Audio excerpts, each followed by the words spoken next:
But I'm here to tell you that the call of Christ is not just to be informed, but do something about it. I mean, you are bombarded with information. You get enough spiritual information in 1 week that over in China and India, people don't get in 5 years. How blessed we are. But let's not fool ourselves because we got people coming here, large numbers, we got nice building.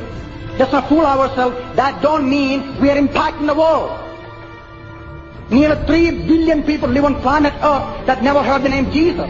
I tell you what, many years ago I went through a crisis in my life. The crisis was this: I wish I could believe there is no hell, because I was so getting desperate. If hell is real, I must do something more than what I was doing with my life. But I tell you what, I went to the Bible, just like you read, and came to the conclusion hell is real. There is a place, and hell is not for a vacation for 2 years, 10 years, like you put prisoners for murdering for 10 years, 20 years. No, sir. Hell is forever. And after 10 billion, trillion years, those in hell will scream, say, I want to die, I want to die. That's all. Not even for a drop of water. They just want to die. And the answer comes again and again and again. You shall never die, you will never die. That is the fate of multiplied billions on planet Earth. But how we need to realize we are heading toward eternity, and that is not 1,000 miles away from now, it is next minute. And Jesus lived like that. 1 Peter chapter 2 verse 21. To this you were called, because Christ suffered for you, leaving you an example that you should follow in his footsteps. He left this example. He suffered for you, leaving you an example that we should follow in his footsteps.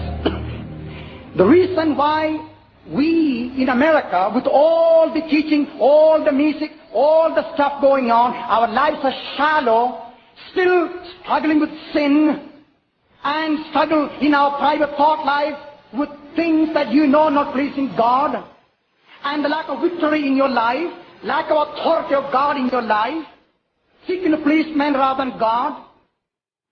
Ever so busy, we cannot be quiet. In the car, in the shower, in the room, everywhere we go, we have to be kept busy because we are a restless people. Why is it? Why is it? It is simply because we do not want to accept the cross of Christ into our life. Cross means self-denial, giving up our own wishes and dreams for the sake of the cross, for the sake of Calvary. And that's what we are missing here. That's the reason with all the stuff we miss so much of reality. When will we learn? What does it take for us to learn? Call of Christ for us is, as the Father hath sent me, so send I you. You are my hand, you are my leg, you are my eyes, you are my ears, you are my tears, you are mine. Go into the world and touch the poor, the needy, the lepers, the dying and the hurting, and the ones going to hell, and grab them and rescue them. That is the call of Christ. The call of Christ is to die, not to live.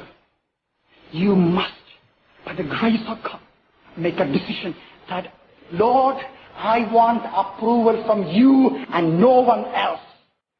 So much of Christian work originates in the flesh and carnality. Lord, I only want your approval. I know those are strong words. Unless you are sensitive to the Lord, you can easily misunderstand. We have a problem in America, in our church. We misunderstand obedience for legalism and bondage. I'm telling you, a day is soon coming, you will regret and repent. Too late it will be over the wasted life we spend for ourselves here. A world out there that do not know Jesus, and our priority number one must be, Lord, I love you. As a result of that, I give all to touch the lost world.